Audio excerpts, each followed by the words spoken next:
Make that big boss less special. It ain't no game, but they saying welcome to the second level.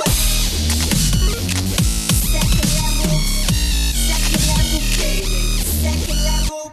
Hello, Internet, and welcome back to, if you're new or if you're returning, to the official Love 2 podcast, episode 38. My name's Keegan, one half of Love 2 Gamers, hanging out with Tom. I did different. Didn't do the swing. I did the point. I like the point. Half of Love. It's real hard, though, because I feel like... Two-finger point, so I feel it's like more emphasis. Yeah, but I feel like I'm going to whack the mic versus a swing. I go in front of the mic. I might just whack your computer instead. That's true. You know, don't do that. Details. It's expensive. How you doing today? I'm all right, man. The same as you've been doing the last two Same podcasts? As I've been doing the last two podcasts, pretty much. Did last time? But no, I'm doing well. I'm happy to be back recording. It's my favorite thing to do. It's the one part of the week where we get to hang out and really talk and discuss our stuff. The clock here since we're recording. So I forgot to do that. Yeah, I'm feeling good. For those of you who don't know, Level 2 Podcast, the official Level 2 Podcast, as I like to call it, is where we just hang out and talk about stuff. It could be anything. I pick a topic, Tom picks a topic, we talk about it, and we play a little game, or do you learn a fun fact there in the middle somehow? I call it kind of the meta cast because it's a cast about being YouTubers that make YouTube channel videos, but it's not actually. It also could be about us, it could be about games, it could be about a lot of Whatever things. we feel like, which is the beauty of it. Speaking of YouTubers and or potentially Twitch streamers, my topic for this podcast,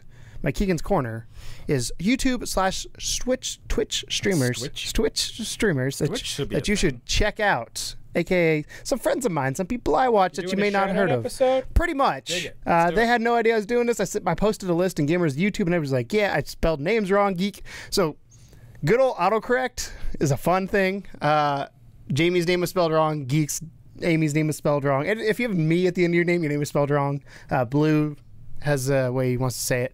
But that being said, let's get started. And I want to start off with somebody, as of recording, because we record these on Tuesdays, as of recording, he released his newest animation today. And this was just a happy coincidence. I didn't even think about it. I was just like, you know what? So the way this topic came about, before I say who it is, the way this topic came about is I was sitting at home watching YouTube on Apple TV. And I was like, I wish I could comment on people's things to know I support them. Because, like, I don't comment very often because I'm watching on the Apple TV. I'm not watching on my phone, or if I am, it's like whatever. Or I'm watching at work and I watch the big guys at work. Maybe that's why our comments are low, is because like lurkers, as everyone's watching Apple TV and they just can't be bothered to put it. I got something in my eye. I don't know what's going on here. But anyway, so the way this no, don't my eyes watering. The way this came about was I'm sorry. No, it's not. No, like literally something landed in my eye. Okay. The way this came about, though, was I was doing that, and I was like, I wish there was a way to comment so people know, because I'm sure a lot of these people don't know I follow them, because I have it on in the background, or if they're streaming, I'll have it on while I'm editing or doing something else or checking emails, whatever it may be. And I try to be in the chat, but if I'm using my phone for something else, then I'm not. You are, between the two of us, a far bigger watcher of other YouTubers than I am. Oh yeah, because you watch zero. I watch content. I don't watch. Like YouTubers. You don't watch YouTubers. I watch I watch esports and shit like that. I'll watch. Well, to be fair, I'll watch Rhett and Link. Mm-hmm. I'll watch Hot Ones, and I'll watch anything that the Fine Brothers put out. But other than that, I don't really do like. You ready for my big YouTubers before we get into these guys? Are Game Grumps, Rhett and Link, which you got me into. Fuck you. I love them. Fuck you for making my life better. Jacksepticeye, some Markiplier. Overwatch esports. I watched that. I seriously got something in my eye. I don't know what's going on. I'm losing my eye. Tom, I'm gonna have to do eye surgery. So those are the big ones I watch normally. Do you want me to read the names since you can't see? I don't know what's going on. I can't see. But anyways, so those are the big ones. So Game Grumps, Fine Brothers are another one, all the React stuff. But the little guys, the ones that we do watch on a normal basis, like I said, this guy just happened to release an animation today as we're recording. Go check it out. His name is Bumblesworth. He used to be Mr. Bumbles, but he changed his name to Bumblesworth because something happened. I can't remember what happened. Bumblesworth sounds better. And what he used to do a bunch of gaming stuff. So he used to do Let's Plays. He has PSVR. He used to play PSVR. Now he does animation. And you've known him for a little while. Yes, I've known him now, God, almost 2 years. I'm trying to get my eye and stop crying. I can't do it. It's so emotional. It's so hard. I can't help. But for real, go check out his animation. I really love his stuff. The problem with animation on YouTube is it takes so long to do. This was a month and a half of just rendering. He is turning them around quicker. It's about 2-ish minutes, I think, the final animation. And he did one that was actually featured on Jacksepticeye's channel. So that was really cool. So he got a big boost. Yeah. But yeah, he makes animation. Well, really good. We just watched the YouTube stuff. But yeah, he makes animation for Markiplier and Jacksepticeye and does essentially some kind of a weird Pixar he doesn't make version. them for him. He makes them for himself. He makes it for himself, but they're share it because they like it and their voices are in it. And stuff. Yeah, he takes the videos and does things that way. He used to do video or gaming, like I said. Very well done. Yes, it is Pixar 3D modeling. Like well done.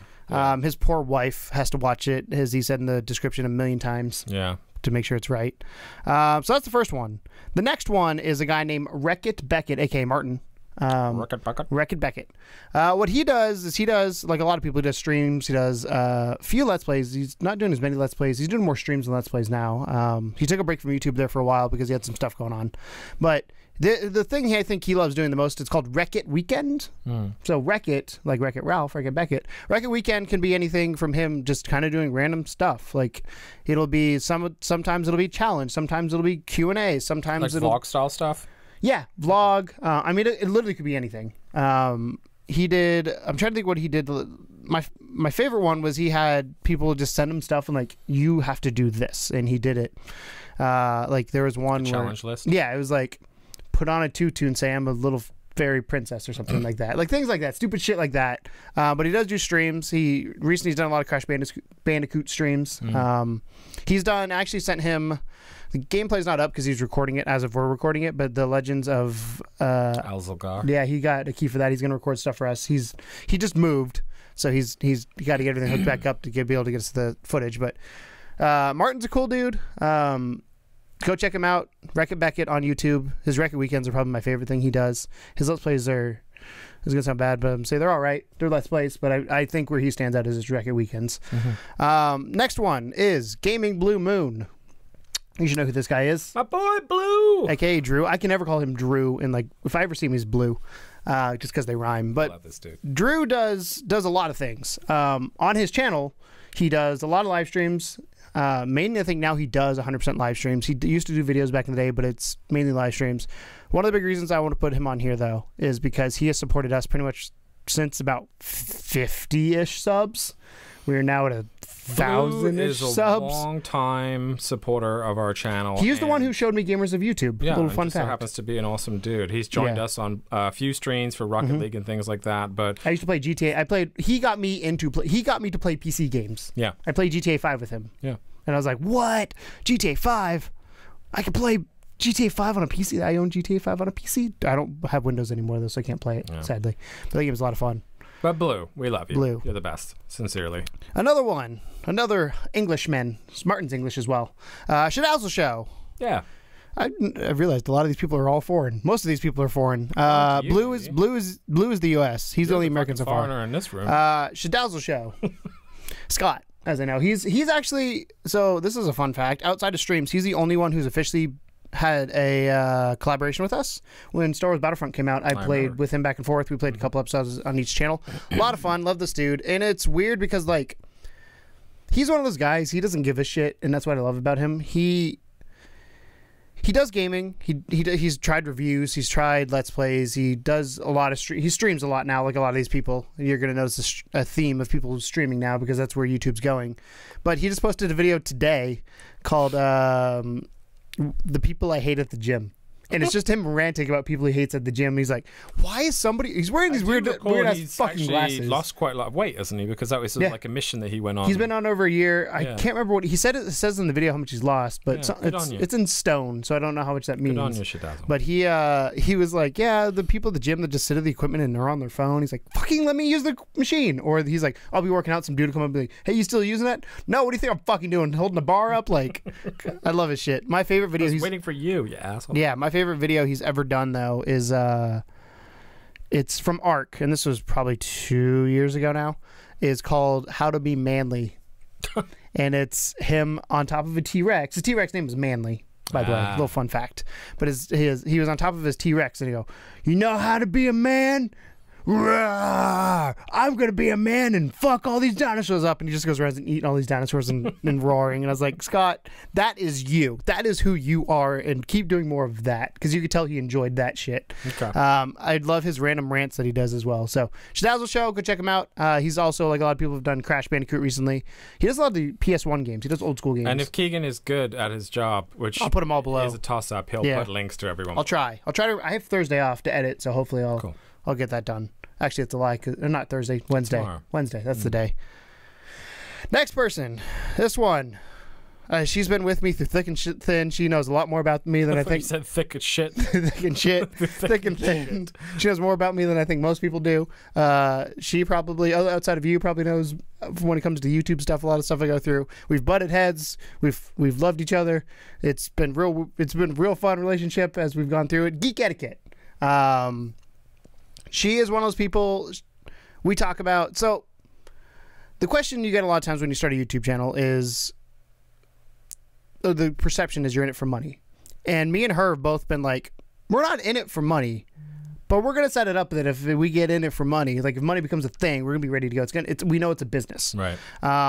And I love her stuff. She's another English lady. She now is in America, though. She moved to America. She got married at Dragon Con, which is actually where she was this past weekend. Did a me. Yeah, she did a you.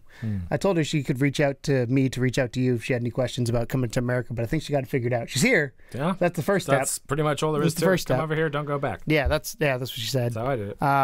So she does live streams. She does, you'll like this. She does the scary older games. She does a lot of Resident Evil. I've seen geek stuff before. She's a sweetheart. I like her a lot. She does. She was featured. The coolest thing I think she got to do that I saw was the Tomb Raider thing. She got featured in some sort of, I don't know what to call it. It was like an orchestral thing for Tomb Raider, and they used her footage, but they kept her commentary in, which was funny. Which was awesome. Because she's funny. Yes. So geek etiquette. Ladies can be funny, guys. Did you know that? Speaking of ladies, the next one.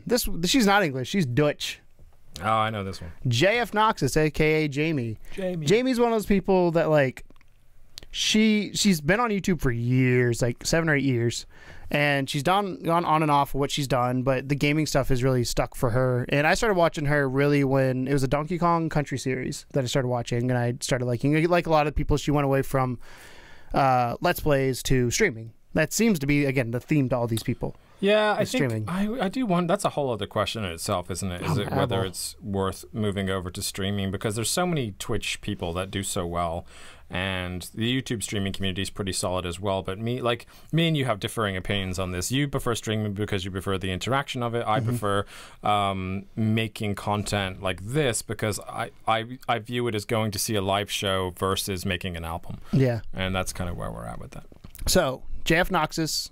That's JFNOXUS.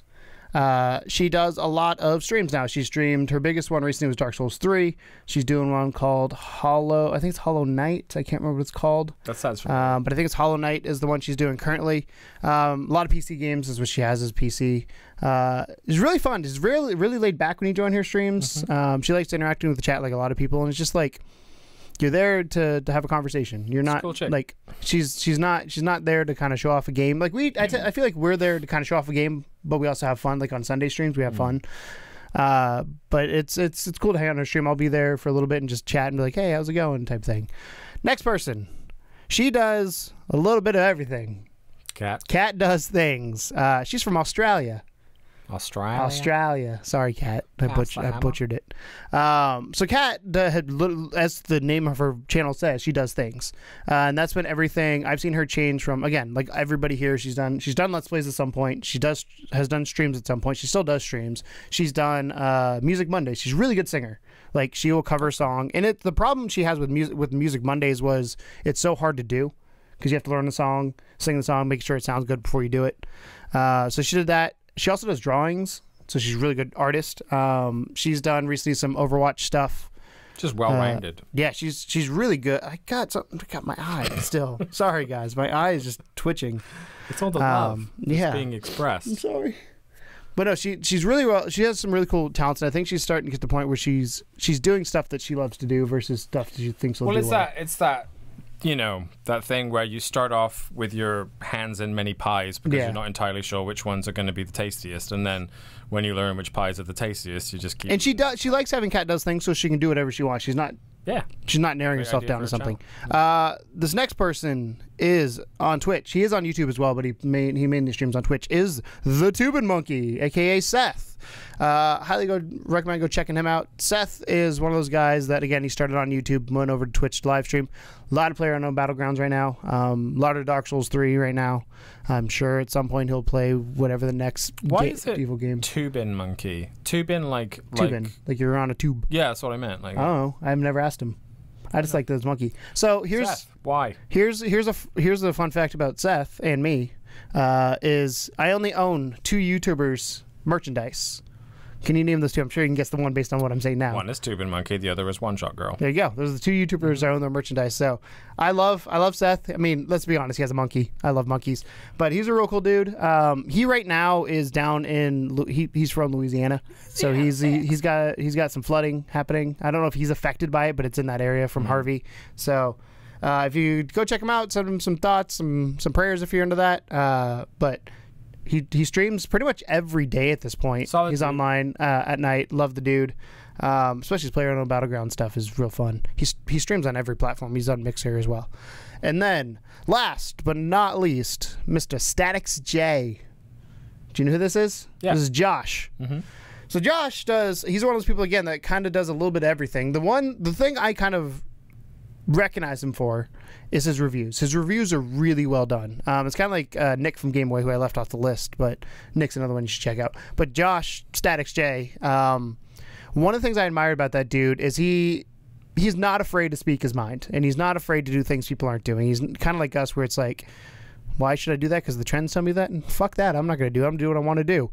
And I love that about him. We actually had the opportunity not too long ago to play Uno on Kat's channel, and I feel like it's the first time I've ever interacted with him in a video game. Learned a lot about the dude. Respected the dude a whole lot more after that. Not that I didn't respect him before, but it's just like you got to know him more. You have a good conversation with somebody like, I get where you're at with this. And his content's really good. Like his reviews, he has some Resident Evil reviews that are just, in my opinion, some of the best ones on the internet that probably most people haven't seen. So I recommend go checking out those. He posted a teaser today for Sonic Mania with Statics J, so I assume he's doing a review, but he didn't specify what it was. Okay. So I'm hoping it's that, because that would be awesome. That's right up his alley. I think that's what it is, because he posted the post said, "I hope my nostalgic feelings don't get in the way," which makes it sound like I hope I'm too nostalgic that I'm blinded by what the review is. So go check those guys out. Again, that is Bumblesworth, who's an animator. That is Wreck-It Beckett, who's a streamer / his Wreck-It Weekends on YouTube. Gaming Blue Moon does live streams. Shadazzle Show does live streams and some videos as well on YouTube. Geek Etiquette does live streams on both Twitch and YouTube, as well as she wants to get back into videos now that she's moved to the States. She kind of had moving halfway across the world kind of puts a little hiatus on things. JF Noxus, Jamie, she does live streams pretty much every day. I feel like she's always online. Kat Does Things is on Twitch and YouTube, live streams as well as videos. The Tubin Monkey, recommend watching him on Twitch. He does upload and archive them to YouTube, but you obviously want to be there live if you're watching a stream. And then Statics J does a little bit of everything when it comes to Let's Plays, and but his reviews are kind of what I recommend you watch. He also does opinion pieces, which are cool too, but his reviews are like the thing where I'm like, you know how to do a review. Can I throw a couple in? You can, I guess. The Last Good Milk Pig. Josh, the Last Good Milk Pig. I wanted to throw him out there because he is part of our team for Able Gamers, the level 2 team and that dude is prolific with his output. He's always making new charity streams, and he will keep going regardless of if there's no people watching or 10 people watching. He acts exactly the same, which I really love. And he's super pumped for Shadow of War to come out. Like that's his game that he's like, I'm ready to go. I caught him playing Shadows of Mordor the other day, and donated a little bit on behalf of Able 2 Gamers.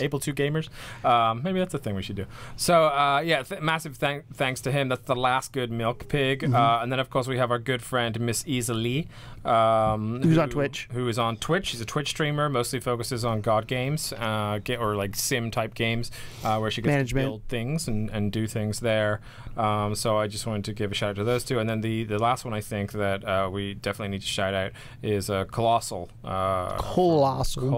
Gaming, who joins us a lot on our Friday the 13th stream. I feel bad for him because his PC just bit the dust. Yeah, so he's not been able to do stuff. He's a super nice guy. I've had nothing but good experiences with calls, so I would shout him out too. I want to say too, some of these people, and we're picking people that actually make content now, because like obviously like Tigrado or James is massive thanks to him. That's why I didn't. David Diaz and stuff. But there's people. So level. It's really weird right now because I feel like level 2 is definitely us. Like we make the bulk of the content, but we've gotten to the point now where we have people that are there to support us, and we'll ask them. Like Blue right now is working on a video for us. Like I said, Martin was as well, and I've reached out to Scott and a few other people saying, hey, if you're interested in a key that we can't play or we don't have time or whatever it may be, if you could record it for us and tell us your opinions, we'll gladly talk about it on the podcast. Obviously, we prefer to play it ourselves just so we can form our own opinions. Some stuff we can't. But sometimes we can't because it's Windows or we don't have time. Yeah. So there is a lot of people behind the scenes, a lot of things going on behind the scenes. And I tend to be a selfish person. I will admit I'm a very selfish person when it comes to certain things, and I feel like this is a nice way to give back to the YouTube community, because there are times where I am very much look at us, and that's where Able Gamers comes in, where I'm like, it's weird because it's like it's an ego thing, like I did a good thing, yay! But it's also the amount of people we can touch. We've raised over $5,000 total.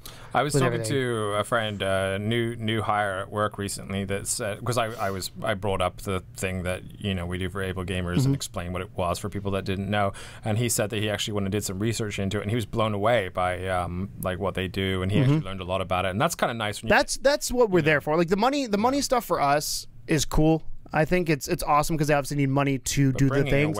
Bringing awareness is a big thing for us at our size. Just because, like you have Markiplier who can do $100,000, he's easily going to blow us away. Yeah. You have Wade who does stuff because Able Gamers is a big charity. They work with Blizzard. They work with one of the things they're currently working on is they're working on Overwatch. So the problem with Overwatch right now is if you're deaf, you can't tell when an alt is pulled because it's not audio queue. They've worked with them, and I don't know if the patch has gone live. I know it was in the Uprising deal or the Uprising update. Yeah, but it wasn't part of the full update. It was only that event, Uprising event. That's the word I'm looking for. I don't know if it's in the full game yet, but Craig has said they are working to make that happen, which is so cool because try playing Overwatch with no sound. It's really hard. I'm actually going to make a video on it. Hopefully tomorrow is my goal. Shout out to Tigrado for being the first one to figure that out. Yeah, it's real hard. So those are just some people we want to shout out. Like I said, there's a lot of times where I get asked, like, who do you watch on YouTube? Obviously, we watch the big ones. Like we said, the Rhett and Links, the Game Grumps, the Fine Brothers, CSGO, Overwatch. But there's a lot of little guys out there. Fucking CSGO these days. It's unbelievable. So, and I can't play it. I can't even play the game. I just love watching it. But there's a lot of little guys out there that we feel like should get some love because they're doing cool shit. I say little guys. Most Bumbles is bigger than us. Last one I have is actually for German viewers, because I know we have a couple of those. The Old Nerd TV, I think, is the thing. Is my friend Phil.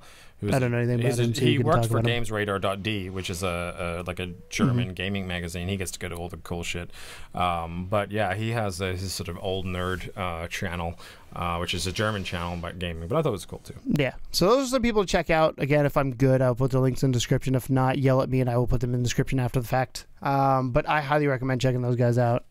So, that being said, let's move in to the middle section here, which is either a game and or something cool. Moments in gaming. So, the great moment in gaming, I'm going to pull up this fancy thing called Wikipedia has a lot of information that I want. I heard it did. So, it's not very reliable, though. I actually am not allowed to post to Wikipedia. A little fun fact, there's a story to that I think I should tell at some point. Right. But the great moment in gaming I want to talk about is to me, this is very personal because I am a self-proclaimed Nintendo fanboy. I was always a self-proclaimed Nintendo fanboy. Loved my N64. I played Super Nintendo. I played the NES, but 64 was when I owned it. And then this thing came along and made me play an adult game called Halo. So we're talking about the original Xbox console launch. The original Xbox or OG Xbox, because it's not Xbox One, because that's the new Xbox. Good job, Microsoft. So confusing. Was released on November 15th, 2001. So I was in 5th grade. Give you perspective. I remember when it came out. I remember the 360. I remember the Bill Gates and was it The Rock? The Rock was there to unveil it. I remember The Rock unveiling it because I was like, why is The Rock there? It came out November 15, 2001 in North America, and February 22nd, 2002 in Japan, and March 14th, 2002 in Australia and Europe. So us Americans got it first. It was Microsoft's first foray into the gaming console market. As part of the 6th generation of gaming, the Xbox competed with the Sony PS2, Sega's Dreamcast, which stopped American sales before the Xbox went on sale. So it didn't really fight. And GameCube. Dreamcast wasn't really in that fight. Yeah, GameCube and PS2 were the two big ones. PS2 was the biggest one. So a little bit about the Xbox history and what I found online. Was a group of people, Seamus Blackley being the one that I know the best. I know there's like 3 or 4 other people that worked with him that are kind of the head of it. Inside Microsoft, they were like, we should make a video game console. You went rogue. Yeah, they went rogue and like, we should make a video game console. Didn't tell anybody they were doing it. They kind of said we're gonna do this and then pitch it at some point to I think it was Ballmer at the time. He wasn't CEO, but his Ballmer, and then went up to Gates. And they're like, yeah, let's do this. They did it. Got some major pushback when it was found out they were doing this. But then Microsoft was like, you know what? They did some research, as any good business does. They see, is there a market there? Is there money to be made there? All the kind of stuff. Did some research and came out that yes, we should make this. And do you know where the Xbox gets its name from? No, actually. So, do you remember? You never really played PC games, but do you remember DirectX? Yeah. So Direct Xbox. Oh. So Xbox is built on DirectX. So it's literally a gaming PC that. Hey, it's not a bad name, is it? I mean, if someone said make a fucking video game console name out of the ether, Xbox is not bad. They had some other ones. I can't remember what they were. I would love to look up like real bad ones. Do you think they were looking at like PlayStation and kind of thinking like, yeah, the Xbox, like the 2-syllable thing works? Or? I doubt it. I think it's literally. I think they called it Direct Xbox and just called it Xbox. Huh. That's my guess. But it wasn't the first to have a modem. Because Dreamcast was the first one to have a modem on the back. It was the first one to use the modem correctly. Well, yeah. So it had Xbox Live. It was the first one with an internal hard drive. So the Xbox, because Microsoft being who they were, was like, we got to put a hard drive. And that actually, apparently, from the research I did for this episode, jacked the price of the console up by like $60. But they ate that cost. Like the cost of the machine was so much. I think it was a 20 gigabyte hard drive. You never owned one, did you? No. I own one now, but I didn't then. They do. The weirdest thing about the Xbox is they save in blocks, and there's like 50,000 plus blocks or whatever the number is, and nobody's ever seen that number go down. So I wonder if it's possible to do it. Like if you fill an Xbox up, what happens? Does it just explode? Does it? What happens? I'd love to know what happens with it. If it just explodes, that might be a design flaw. Yeah. Does it just blow? It's like I can't handle it. Okay, has anyone ever done that before in the comment section? Yeah, let me know what happens if you hit under 50,000 plus blocks. Nobody ever knew how big a block was. I imagine it'll just stop turning on.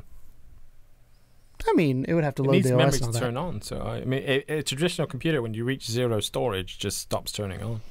That's true. So that's true. But the thing that I think there's 2 things that made Xbox explode.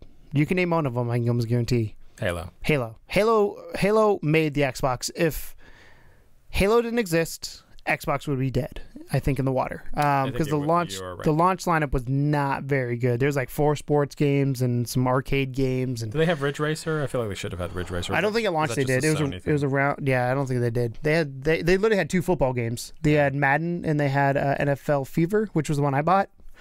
That was actually a fun game. Did not choose wisely. No, NFL Fever was a lot of fun. It was Microsoft. It was Microsoft. Yeah, in my opinion, it was Microsoft developed. I loved it way more than Madden. Interesting. The only reason that there's no other football games because EA bought the license to NFL. That's the only reason there's no other NFL games. Because in my opinion, the EA NFL game the 2K NFL game is the best one, which was ESPN. So did EA? Exclusive rights, but they still make like 2K basketball and stuff. So because they didn't buy the rights to the NBA, they bought it to the NFL. Yeah. So why has no one sewn up the rights to the other sports yet? Because there's probably still contracts in place. That's probably why. Interesting. And be dumb for the NBA because the NBA gets to double dip then. True. I don't know why the NFL doesn't, but you can't double dip. It's like double dribbling. Yeah. Dummies. The other big thing, so aside from Halo, which little backstory on Halo, did you know that it was supposed to be a Mac computer game? I did. And then it got purchased by Microsoft, and then they canceled that, and then they put it on the Xbox because it's supposed to be a PC game, and they're like, let's do this. Do you think it would have made the Mac a well-considered gaming machine if it actually got a Halo? I think Halo would, because Halo was not people were not super excited for Halo. They were excited, but I think if it was on a Mac, it wouldn't have done. It would have died if it wasn't console based. Yeah, interesting. I think it would have died. The other big thing, Xbox Live, and this is like baby Xbox Live. We're not talking like the blades. We're not talking about all this kind of. This is baby Xbox Live where you connect the internet. You had the broadband modem. The integrated Xbox Live service launched in November 2002, allowing players to play games online with or without a broadband connection.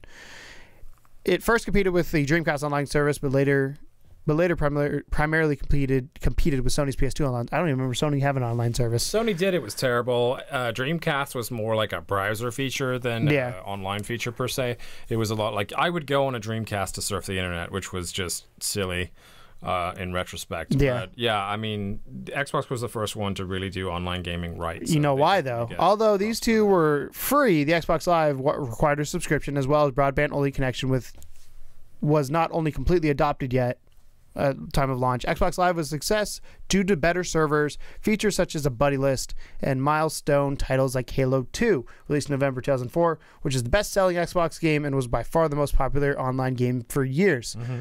So Halo was the reason Xbox, I think, stayed, like was around and didn't crash and burn right away. Halo 2, I think Halo 2, Gears of War, and solidification. I would say I'd put Fable in there as well. Yeah, would be like the big three. I'm sure I'm missing one somewhere that kind of said Xbox is here. Was Forza it then? I don't know. I think that Project Gotham was the one they were working with at that point. It's really fun to go back and look at games. Like I remember the game. That game was bad, or the game was awesome. Fight Night was another game that was like that game was all right. What the PS2 launch lineup exclusives were, and I can't remember. I'm gonna try and look up the Xbox launch lineup. I feel like Clockwork Knight. No, that was a Saturn. Was a Saturn game. Yeah, but no. So the Halo 2, I think, is what kind of made Xbox go from like a newbie, because the joke was Microsoft getting into console. It's just a PC. Like, what are they doing? Let's see if I can look up here. Original. It could have gone the way of the Steam box. It didn't. It didn't. Yeah, I want to look up the launch lineup because it was horrible. I believe, other than Halo. Yeah, I mean, I don't even know if Halo. Here we go. Okay, you have it already. Yes, I have it pulled up. Nice job. Thanks, Google. Thanks, guys. I need to make sure I go to the right console, though. I don't want the Atari launch lineup. So it's PS2, Microsoft Xbox. Here we go. This was the North American launch lineup. Halo Combat Evolved. Why do you think they dropped that? The Combat Evolved part? Because that was left over from PC. Think so? Yeah. Like everything had a subtitle? Yeah. Gotcha. Oddworld Bunchie's Odyssey, which is a really good game, but it gets a lot of shit. Was that the one where you played the big dude? He was like a lizard-looking dude. Did he leap when he was running? Kinda. Yeah. Yeah. They remade it, right? Yes. Yeah, that one was good. Yeah. Dead or Alive 3, fighting game. Boom. Project Gotham Racing. That's your racing game. So I don't think Forza was at this point. NFL Fever 2002. That was my jam. Air Force Delta Storm, Mad Dash Racing, Cell Damage, Arctic Thunder, Fusion Frenzy, which, fun fact about Fusion Frenzy, was the demo back when you had demos on other games on the Halo game, and I put so many hours in the demo of Fusion Frenzy that I almost bought it. I never ended up buying it, but me and my friends would boot up Halo to play Fusion Frenzy, and then we play Halo, of course, because that's what you do. Jet Set Radio was a Japan launch. Big one. And Double Steel is a Japan launch, and Tony Hawk Pro Skater 2X, which we played. Yeah. That's what we played on the channel. Launch title? It says so, so I'm going to say yes. European launch, Amped Freestyle Snowboarding, which is the best snowboarding series that needs to come back. Tricky. I posted the other day, I asked somebody, Tricky's pretty good too, yeah, Tricky's up there, but Amped is what I grew up with. Kids. Batman Vengeance, Bloodwake, Dave Muir Freestyle BMX 2, rest in peace, Dead or Alive 3, Fusion Frenzy, Halo, Combat Evolved, Jet Set Radio, Mad Dash Racing, Max Payne was a launch title in Europe, NBA Live 2002, NHL 2002, NHL Hits 2002, Oddworld, Monta's Odyssey, Project Gotham Racing, Rally Sport Challenge, Tony Hawk Pro Skater 3, Transworld Surf, and Reckless the Yakuza. So they released this. Reckless the Yakuza Mission was a launch. I loved that game. So they released Tony Hawk 3 in Europe and Tony Hawk 2.5 in America? Well, this is remember this is months apart. So this is March 2002 versus this is November. I don't even remember the 2001. English release, so I do remember things like Bloodwake and that kind of stuff coming out. I don't. And Max Payne especially, because Max Payne was amazing, but I did play that. That was not an exclusive. That was on the PS2 as well. Yeah, I don't remember that, but I to me like of that launch, you can see there's not too many exciting games at launch lineup. No, Halo definitely is the standout. Yes, by far. Yeah. So that was the launch lineup for the original Xbox. I just wanted to kind of point out, because to me it's both a big deal because Microsoft during the 360 era was the biggest console for the longest time, and it's crazy because there's only one generation after that, but I think the online is kind of what solidified them with Xbox Live and all that kind of stuff. Obviously this generation has been flipped back, and I'm sure next generation will flip back, and it's just people learn when they get on top that they get too full of themselves, and they get humbled, and then it comes back, and it's always fun. So here's a rhetorical question for you. Let's say that the Xbox didn't have Halo and failed and was taken off the shelf within a year. What happens then to the games industry? Because it's just Nintendo and Sony. Do you think that Nintendo would have released something to try and combat what Sony was doing, or do you think they would have kept doing their weird Nintendo? Look what Nintendo's doing now. Nintendo still does Nintendo. But I think that a part of that is because Xbox is the prime rival for PlayStation, and Nintendo feels like they have to be different, as opposed to being like just trying to keep up with the big boys. When Sega came out, what did Nintendo do? They kept doing Nintendo. Well, when the Atari came out, what did Genesis and SNES were directly in competition at the time? When Atari came out, what did Nintendo do? Yeah. So I'm saying like... But Nintendo was the starter, and they kept on their own path. I think everybody went with Nintendo, and Nintendo's like, why would Nintendo abandon their audience to compete with somebody else? I'm not necessarily saying abandon their audience. I'm just saying, do you think they would have focused less on things like the Wii, which came after the GameCube, as opposed to... would you think they would have made something that was actually made to technically rival the PS2 I don't think so. 2 or 3? Honestly. Just Nintendo's never... I don't say never because it's not true, but they're not known for being the powerhouse. I mean, even the GameCube. Look at the GameCube. But take Microsoft out of it, and then who's left? Sony. That's it. Yeah, and I'm sure... So Sony would just run away with it? Yeah, Sony would run away with that audience. Nintendo would run away with their audience, because Nintendo makes plenty of money off of their audience. I mean, the ultimate doesn't matter who's winning from a business perspective. It's how much money can you make from them. And like we talked on Indies, that there's roughly 2 million Switches out there. 4 games has sold over 1 million copies. Tell me Sony has what, 60 million PS4s? I guarantee there's no Sony exclusive that has sold 30 million copies. Well, maybe. So that's just my like. Nintendo is like Nintendo is known for what they do because that's what they do. I do think there would be somebody else who'd come along and try. I think somebody would try and fill that space, but I don't think it would be Nintendo because they would stick with theirs. I thought you were going to ask me, would I join PS2 land? And at the time, I would never. I don't think I would ever join PS. PS2 is my favorite console ever.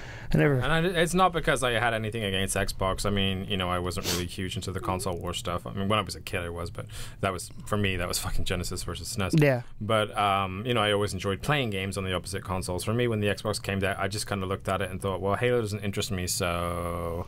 Dude, I remember having Halo LAN parties and stuff like that. Like, you would go in and you'd have... So, I played sports, and we'd go on road trips, and you would coordinate who would bring the Xbox into the game, who would bring the Ethernet cables, who would bring the Switch.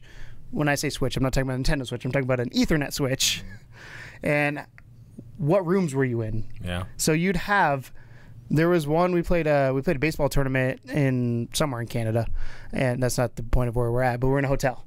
And at one point, you can see just Ethernet cables coming out of like 6 rooms into a Switch and then going back, and it's just like, those are awesome. LAN parties don't exist anymore for a reason. There's that one awesome picture on the internet of a LAN party where there's a dude that's like duct taped to the ceiling. Have you seen that one? And he's just like still playing away, duct taped to the ceiling. Yeah. We used to do LAN parties for Command & Conquer. We did Halo. Like Blood Gulch was my jam. I've never finished a Halo campaign, but I played the crap out of multiplayer. Halo 2, I think, my opinion on Halo games, I think Halo 3 is my favorite.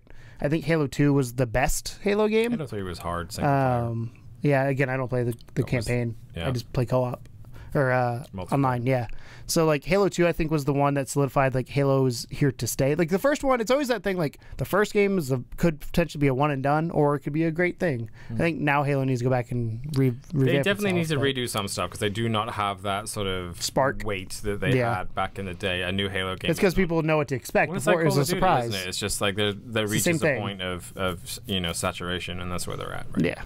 So that was a great moment of gaming. The original Xbox launch, including the original lineup, and kind of what it meant to me, because it is the reason I went from Nintendo. Because in my house, when GameCube, Xbox, and PlayStation 2 came out, there was a huge debate on what to get.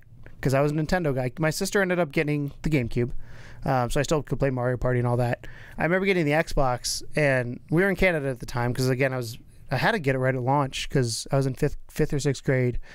And I remember my mom telling me, because I got it for my birthday, she goes, "I'm never going to spend that much money on you ever again." It was $800 Canadian. Oof. My sister got a trampoline that same year, to give you an idea of like price comparison. And my mom was like, "Never again." But that was like, again, to me, that was one of the... You know how those gifts you'll never forget? That's one I will never forget. I know when I got it. I remember how much time I played it. I know where it was sitting out in my basement. I still have that Xbox. I'm trying to fix it. It bit the dust not too long ago, but I'm trying to fix it because it is my baby. It's been around for years, and I love it. I will always have a soft spot for that console, in that as much as some of those games look real bad now. So the PS2 games. Sony was alright. Yeah. Yeah. Cool. So... Alrighty, well that's your great moment in gaming, the release of the original Xbox and what it meant for the video game market, and more so for Keegan. So, on to My Tales, and My Tales is actually, it's a joint tale venture. Tales of Hysteria? I want to go with you. Yeah, it's not me ranting or anything, well, maybe a little. But I wanted to talk about the unsung hero of video games, and I thought you'd be a good person to discuss this with. In-game, mini-games, made-up games, and side quests. What are your favorites and why? So I have some that I want to go over with you. In terms of, because I broke this into several different things because I believe there are several different types, because there's in-game mini-games. As an example of an in-game mini-game, Blitz Bowl in Final Fantasy X. Mm-hmm. That is an entire sport that you can just log into Final Fantasy X and play Blitz Bowl and be perfectly happy. Do you have to be able to go directly to it, or could it be part of like a level? I mean, you have to open that area of the map, and then you just fast travel to it wherever you are, and it's like a state. No, but I'm saying in general for that stuff, do I have to? Because the one I'm thinking of for an in-game minigame is the Sonic collect the blue balls. I mean, no, those are my that's favorite. Still a minigame. That's my favorite in-game minigame by far. I would count it. Play the crap out of that. I mean, but that's like something that only happens at certain times, but as opposed to being able to go there over and over. But yeah, that counts. I mean, you can go there over and over if you get all the checkpoints. The other type of thing for like an in-game would be poker in Red Dead Redemption. Like that's a minigame. That's like, or in GTA has a ton of these type of things. Saints Row has a billion of them. But if you're playing Red Dead Redemption and you just want to sit down and play a bit of poker for a while, you could just literally sit there for a couple hours and play poker, and you don't actually ever have to, go do the cowboy thing. You can just be there playing poker. As far as made-up games, so those are games that you made up with your friends that weren't necessarily part of the original idea of how you play the game. An example I will give you is we used to play tag in Mario Kart. So we would ignore the race completely. One person would be it. They would tag someone, and then you could go back like the other way, like in reverse, to try and catch them on their way. And we just kind of made this giant game of tag out of it. Or with Call of Duty, we used to do knives only, where everyone would just have a knife. It's like in GoldenEye slaps only. Yeah. So that like knives only was a fun Call of Duty mode that we would create. And then there's side quests. So for side quests, those are obviously, I may have less of these. They're a bit more going on. So for a side quest is you're looking at like Elder Scrolls games or whatever. Or a good one that I thought of was the Dying Light side quest, where you go to the guy that's sort of mentally challenged, and he asks you to go get like chocolate and a movie for his mom, and then you go get the chocolate and a movie. You come back and his mom's dead, and it's just like so fucked up. But it's just such an enjoyable side quest that like those are the moments you remember in that type of game. So I had a couple thoughts on it, but I wanted to know if you had any opinions first. Not really. I mean, because this is the first time. What's your like favorite side quest you've ever done? I don't really have any, because I never really played RPGs. I mean, because most of the stuff I played, even when I played single player, was. But you could say this. You could say my favorite mode in Tony Hawk was horse. Well, that's a good version of a mini game. Yeah. Tony Hawk. You know what I mean? Like yeah, that counts. Horse. I mean, that's a good prime example of what I did. I played a lot of horse. Yeah. One of my favorite things to do with Tony Hawk in mind was getting the characters and playing as like Spider-Man. So you unlock the game, you beat the game, and you get Spider-Man and Iron Man, and doing that. I think it was a lot of fun. That's not really a side quest. Is a fun but I like playing as them. Like they were more fun than playing as like Tony Hawk or Bob Burnquist, or I played a lot of Bucky Lasek back in the day because he's my man. Love Bucky. Bob Burnquist retired this year, by the way. Did you know that? I didn't. It's real sad. No. He's like 40-something. Rodney Mullen was always my guy. Yeah, Rodney Mullen was pretty good. He was a street guy though. I didn't like street. I was a vert guy. But no, I would have to say like when it came to like a game mode that we made up, and I don't know if we made it up, but we played a lot of it, was paintball in Halo, where it's like one shot kill. You and me and my friends, when Forge was the thing, we'd come in, and it's still a thing technically, but when they first launched, it was a huge deal. You can go and you make your own Halo maps? What? We make all these paintball maps. We also had one that was vehicles only, so you could only drive in Warthogs, and you had to flip the other people out of the Warthog and run them over, which is really hard to do because it's quick. They can quickly flip it back over and get it back in. I'm trying to think what else we did. We did, obviously, like most people did, we did swords only, that type of thing in Halo. I think those are great games. They're so enjoyable, especially for Call of Duty, because Call of Duty had like the most ridiculous perks you could do. So you could set your character up to have like permanent sprint, really fast, like combat knife. So you're not even like having to slash. You're just like just jacking people. Yeah. There's some definite tweaks you can make to that. When it comes to like games within games, I'm a huge Mario Party fan, and I know obviously Mario Party games and the board game is built in it. Yeah. But I really like the single player ones they had. So I can't remember if it was Mario Party 2 or 3. Might have been 2. I think it's 2. Had the minigame roller coaster, which you start out, and they now do it in pretty much everyone. But you start out and you play the minigame, or you're on a roller coaster, and you have to beat that minigame to progress. And you have a certain amount of lives, hit a checkpoint, and then you go from easy to medium to hard. As a kid, I sucked once I got to hard because it's hard. And I don't even think that brutal at that point. But I remember playing that, as well as when the decathlon came out. Me and my sister used to have massive competitions on that because she is a really good. She's a button masher. Like she kills me in button mashing, but I will kill her in other things. I used to love the button mashing stuff. Do you ever get the N64 burn? The stick I'm sure burn? I did. Yeah, but back to that. We used to put tape. We put a piece of tape on our palms. We used to play or gloves. Me and my best friend from England, his name is Hugh. We used to play this game called Athletic Kings on the Saturn, and it was one of those games where, like, you know, everything was like how fast can you press the buttons, and he was like obsessed in being the fastest guy ever, so he would just play that game over and over and over again and just try to get like the fastest 100-meter sprint and stuff like that. But but yeah, I thought about Burnout Crash Mode. I thought was an interesting one because that was so like well received that they basically broke it out into its whole. As I say, the first Burnout game I ever played was Burnout Revenge, which was just Crash Mode. Yeah. So I never played a Burnout Crash game Mode did not start as a part of the original game. It was kind of like just a side thing you could do. And there's now a game that mimics that. I can't remember the name of it was. It's a great fucking idea. It's, I mean, when you think about it, like as far as the enjoyment level of just smashing shit and trying to cause as much destruction as possible, it's a really enjoyable thing. I really enjoyed for Assassin's Creed universe. They've meddled with lots of different mini quests and mini games and stuff. Like they had some tower defense stuff in the earlier ones and all kinds of different things.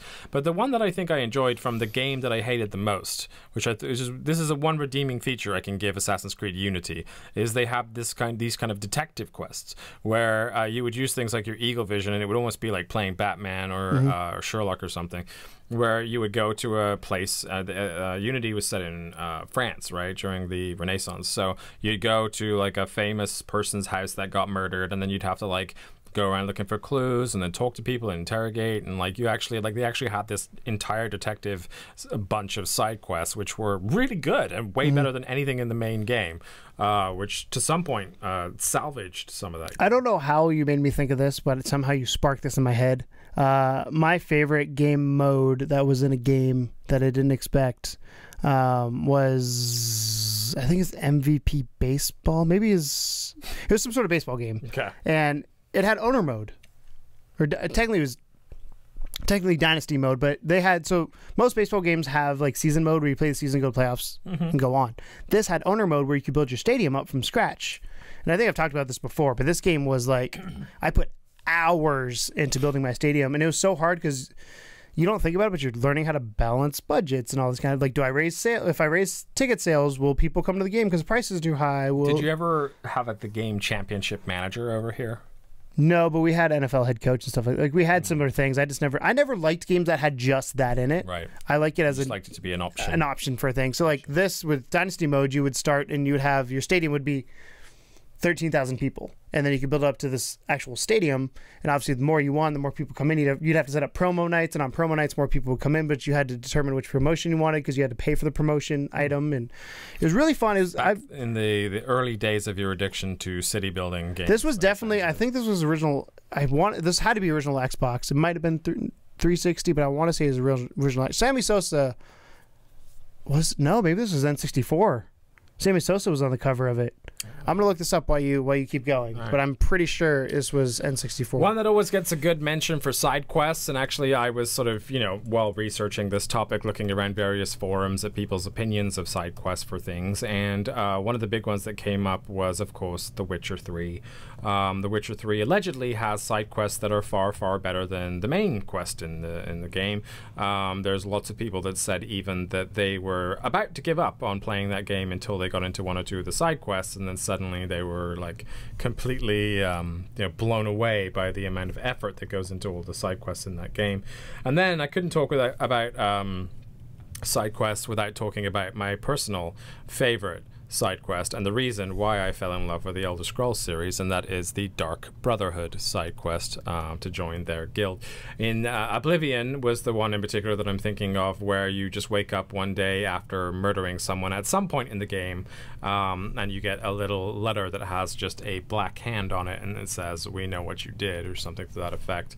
And or I think it just says, "We know," actually. And so you kind of follow this trail of breadcrumbs eventually that leads you to the Dark Brotherhood, and you discover them for the first time. You can't type on your damn keyboard. They pray to the Night Mother, and you start getting all these really crazy side quests that just involve assassination.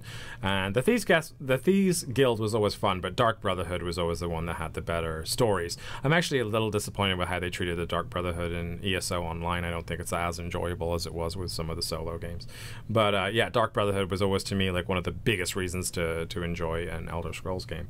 And then I also really enjoyed a lot of the side quests from games like Fable. Fable had that humor to it where they would just be like, "How high can you kick this chicken?" or whatever, and it was just like, it was so goofy. They were so silly, and it was just like a nice sort of breather moment, like to take away from the serious RPG elements and the strategy elements and everything, so that you could just have a little bit of fun with the game. A lot of them were really, really silly little side quests. So yeah, I mean, there is obviously a difference between a side quest, like an in-game mini game, and a made-up game. But I just thought it was a fun topic to talk about, because side quests are often ignored or not given the props they're due. Games like Mass Effect 2 like totally survive off how good their side quests are. Did you find it? MVP Baseball 2005 was the one that had owner mode, not Sammy Sosa's the game I remember playing a lot of too was Sammy Sosa or Triple Play. What console was this on? This was probably give me a second. MVP Baseball 2005. I want to say it's probably Xbox and PS2. Okay. And PC. PS2. Oh, yeah, PS2. PS2 and Xbox. Original Xbox. Sweet. But this one was like, I played the shit out of this game with the owner mode. Like I said, you build it up. The other one I played a lot of, I played a lot of sports games, if you can't tell, growing up. Triple Play was the Sammy Sosa one on Xbox that I played the shit out of. And I loved that game because it was an arcade style baseball game. So like, this was more sim, which I like. But do you ever play the Ken Griffey baseball? Like Slam Fest or whatever it's called? Yeah. Like the stupid, like, let's hit a home run 600 billion feet. I love those kind of things. Or like Big Head mode and stuff like that. The other one, which I think is great for made-up games, is in the type of games that you make up yourself while you're playing. I think GTA, any sandbox game really, but GTA especially, is perfect for that type of thing. I mean, let's be honest, everyone has played the game, How Long Can I Survive the Cops? And purposely just gone and raided like a military base and then just be like, okay, fuckers, let's see what we can do here and see how long you can survive. You have like a last standoff somewhere where you just have like a rocket launcher and start shooting down police helicopters and stuff. That's kind of kind of a standard made-up game. You spawn in all the weapons, and armor, and you got infinite ammo or whatever, and you're just like, how long can I stay alive with all these cops after me? It was always a really fun one. God, do you ever look at, like, I'm looking at the old graphics here, some of these screenshots, you're like, that was ugly. I mean, at the time, it was the shit at the time. Special. It was awesome. You gotta give props to where it came from. But yeah, so my question to you, dear viewers, is what are some of your favorite side quests or in-game mini-games or made-up games that you played in different franchises over the years? Is there anything that you think that only you and your friends knew about that you did that you think other people might enjoy? Is there a specific side quest that stands out in your mind as being something that is just, we never really like made up. We did things other people did, but I don't remember coming up with like a game mode. We used to make shit up all the time. It just sometimes. But I also played a lot of sports games, so I didn't have you played a lot more leeway there. Yeah, you played a lot more games. Like Halo was pretty much the only like true game, if you want to call it that, like non-sports game that I really played back in the day. Gotcha. And Fable. I played Fable, didn't like it though. Like I liked it, but I couldn't get into it. I liked the second one. Yeah. I didn't like the third one. I never played the first one. Well, you're a failure. Well, thank you. That's the sweetest thing you've ever said. Aww. Well, then we got some trouble. So what type of things did you come up with as you were growing up? What are some of your favorite like little time killers? I knew a guy that put 250 hours into Blitzball alone just to unlock things for Final Fantasy X. And yeah, it's I say that, but I've put a lot of hours into Lucille Ball. Some people technically, I guess I could put Lucille Ball on this list, even though it's just finished. Yeah. I played competitive in that for the 2 or 3 weeks it's been out. Every time I played Overwatch, other than like a couple times, I played that. The thing I love about Rocket League is that it almost lets you make up whatever ridiculous version of a game. Chaos mode? Yeah, you know what I mean? Like it's like you can actually almost create your own version of it. And then of course there's things like Little Big Planet where you literally can build your own game. So what types of things did you do growing up? What did you enjoy? What did you like? And let's give some praise here to the mini games and side quests and made up games of our youth. That was my section to talk about. So there you go. Cool. This has been the official Level 2 podcast where we jump behind the curtain, behind the scenes, behind the everything, behind the green screen maybe, who knows. Behind the desk for sure. Yeah, behind the desk. We're always behind the desk though. It comes out every Friday, every week, as long as we don't screw it up and don't record that week. It should come out every Friday. You can listen to it on iTunes, Google Play, any other of your podcast services. Watch us on level2gamers.com. If you're listening, go ahead and rate us on iTunes. If you're watching, you can rate us on iTunes too. Head over, or Google Play does help us in the rankings, SEO, get found, that kind of stuff. So if you want to support us, it's a good way to do it. If you are listening and you want to support us on YouTube, go give the video a thumbs up, comment on it. If you have any questions, hit us up on Twitter, I love 2GamersSTL. There's also a link to our Discord down below. Click on that. You can join the conversation offline, but technically online, as I always say. You're doing pretty good right now. I gotta say, when you're not reading it, it's like smooth as butter. I'm off the cuff. You're gonna start remembering things. Oh, yeah, I'm not good at that. But yeah, it's been fun. That was episode 38 of the official Level 2 podcast in the books. Before that one, that's just the only official. Yes, we did a lot of couch conversations and. Technically, we're on episode like 100 if something. you go through our podcast list, we're on like episode like 127 or something like that. So we've done a lot of it, but this is the official. The official Level 2 podcast. We'll have to do something special for the 100th official one. Yeah, if we remember, we'll be like, "What is? Oh yeah, it's 100." Yeah. That's what's gonna happen. You know, right? Right? Eat some fucking wings here or something. So. Yeah, we're supposed to do a special, and we're halfway to 1100 at this point. Yeah. But thank you guys so much for watching and supporting us. Again, if you want to talk to us offline, or again, online, offline, Discord, Twitter, hit us up on Facebook, Level2GamersSTL. Thank you guys for watching. And as always, welcome to the second level. Bye-bye. It ain't no game, but they saying welcome to the second level.